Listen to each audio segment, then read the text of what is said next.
Hi there, welcome. This is the first video following on from our unboxing video that went out previously on Wednesday of this week, and here are some of the things from the kit we unboxed. Be Inspired kit, and it's by Resin Jewels and Resin Detra Supplies. I believe the kit's sold out now, but why not go on over, check out their socials, links, everything in the description box, and see what other lovely things they have. So we're going to use this lovely big bee mould, silicone mould. It's got loads and loads of detail in it, and we're going to concentrate on using two different types of mica powder. Here's the mould now, as you can see. Look at that, all the detail. And yes, I did this immediately after I did the unboxing, so there's bits of glitter on the underside of the mould. Absolutely loving it. We're also going to use this lovely black mica. Now, you can see I'm wearing black nitrile gloves. Do make sure you protect yourself whenever you're using anything resin related. So wear your gloves. As I have learnt to my own personal expense, wear your gloves, and also wear a respirator mask. Work in a well-vented area too. So here we go. All I'm doing, this bit has been sped up a bit, just to make sure that you're not sitting here for hours watching a video. But here we go. We've just used this lovely black mica powder. Now there, it does actually look more like a dark pewter grey, but it is quite a nice deep black colour. And I'm just used the regular method that we always use. If you haven't seen us do anything like this before, why not check out our playlist? We're literally just applying a mica powder to the mould, the surface of the mould, using a regular artist's paintbrush. It's a dry bristled brush. It's been very well used, this one.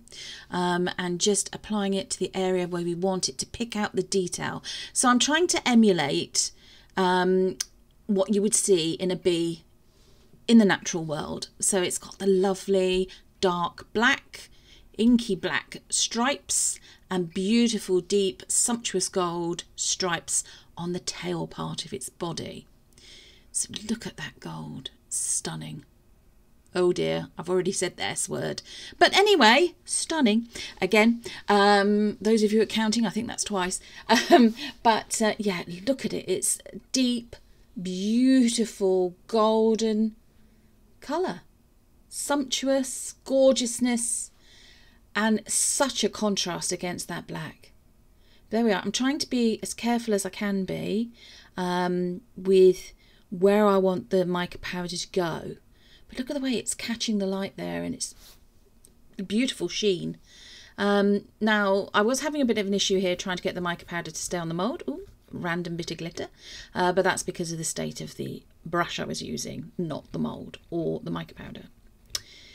Beautiful. Beautiful, even. So just going back and looking at the legs. I mean, there's just so much detail in this mould. I mean, you've got the different parts that make up the leg. You've got antenna. You've got the where it would keep the nectar. Is it nectar? No, pollen. Pollen it collects, Laura. Come on. Bees collect pollen. And it's just, yeah. I mean, I am going to have to do a bit of clean up here because mica powder has gone where I don't want mica powder to go. But that's okay. And to do the clean up, I just take a little wet wipe and very carefully go around the parts of the mould where I don't want the mica powder to be. There we go. Look at that. Already looking really, really good. Very pleased with myself, if I do say so myself. But anyway, here we go. So these are the, and I don't know, I think they're called antenna on bees. Yeah, I think so. Bees are very, very important to our natural world. Very important. I mean, it is said that if bees become extinct, then the rest of the earth, life on earth will fail.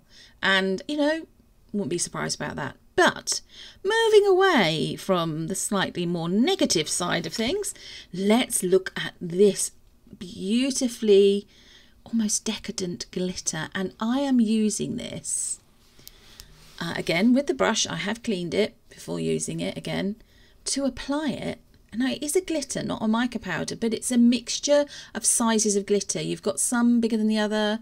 It's a bit like confetti style glitter.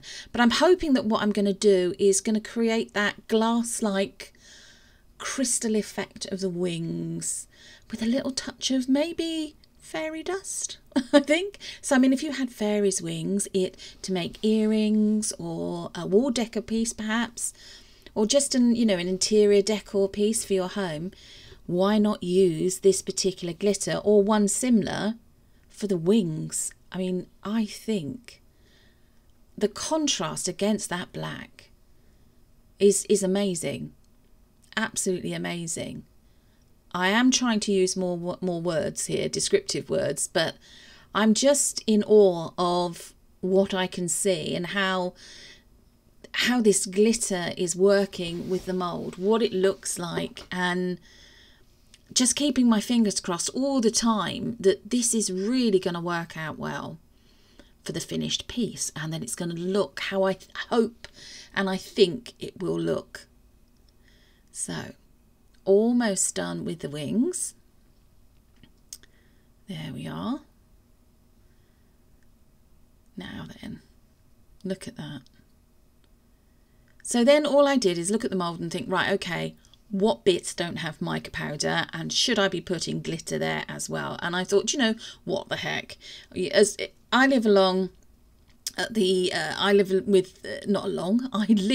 with the idea that you can never have too much glitter. Well, I suppose you could really, but in this particular project, I don't think you can ever have too much glitter. I think it's going to show up beautifully, absolutely beautifully. Now, those of you who can see that there are sections of this mould that really shouldn't or need something else. They need the black. So this was at this point I thought, I need to go back and use the black on the antenna there. It right coming out of the centre of the top of the head there. But I do go back and do that. I'm just putting, I even put a bit glitter in where I've got some gold there, I've noticed. And here we go, down to where the legs are. And the rest of the body with that lovely stripy bottom that he has. Now you can see I've actually done the very base of his, the bottom part of him in gold. I mean, in theory, I suppose that should be black, but I thought, what the heck, let's do gold. So going back to the black, and we're going to apply the black with the brush, the black mica, beautiful, deep black, coal black looking, almost like coal dust, I think, looking mica powder into the tops where these antennae are that are coming off the top of the bee's head. There we go. I suppose I could have used more black if I'd wanted to, but I was a little bit worried that it might, when you pour resin in now, that it might actually spread down and then down into the wings, and I definitely didn't want black in the wings. I mean, I could try mixing it and just using resin mixing up different coloured resins rather than just using clear resin like I have here, and try and do the bee that way, but that'd be quite tricky to do. Right, so we've mixed up some Tea Expert resin, which is the brand we're currently using. It's a 1-to-1 mixing ratio. It's very easy to use.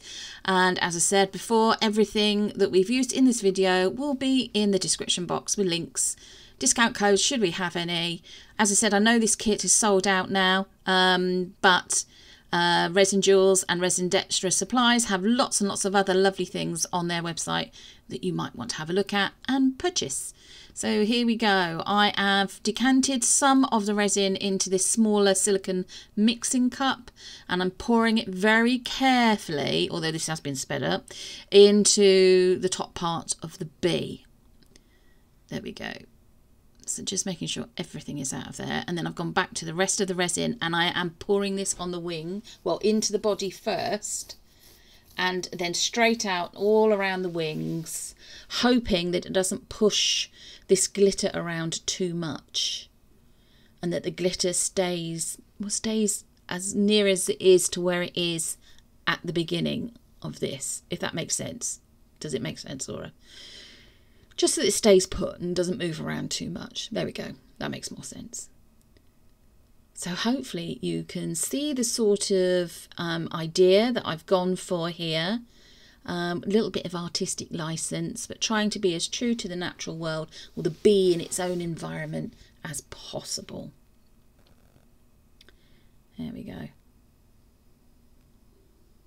Now then, just got some of the legs and the body to do. So I've poured some back into that silicone measuring jug or measuring cup, and I'm just trying to pour it in and around. As I said, this has been sped up because I took my time to do this, although I always managed to spill a little bit somewhere or another. There we go, in between all those lovely little sections with all that detail. And then it was just a case of going round and topping it up, making sure that it's filled up to the very top level surface of the mould. Make sure you are working on a level surface, by the way, otherwise you're going to get an uneven cure, an unlevel cure. So this is the following day. Now, yeah, it was still a little bit on the soft side, but I thought I'd try and risk it and demold it.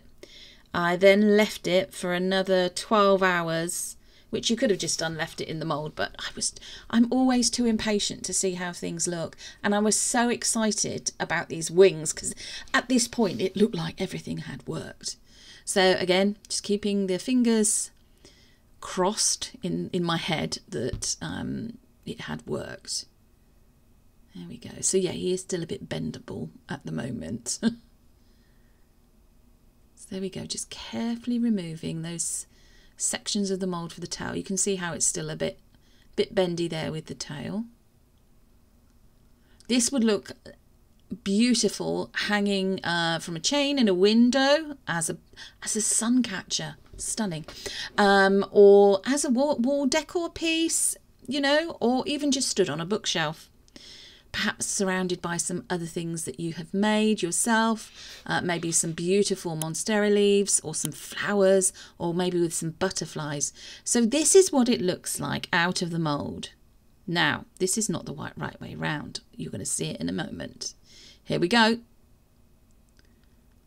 Look at that. The shine and brilliance and deepness of that beautiful gold antenna at the top, the dark jet black of the center antenna, his legs with his beautiful little gold feet, and the body. I'm saying he, this could be a she, of course. And look at the effect. Now that was the effect I wanted with the wings. You need to be able to see the lacing, definitely, the detail. But I think the glitter is enough. I know when Jules did hers, she did blue wings and they look just as stunning. This is the final shot now. Thanks everybody for watching the video. Hope you liked it. Don't forget to like, share and subscribe, and we'll see you again in a couple of days with another video. Bye bye now.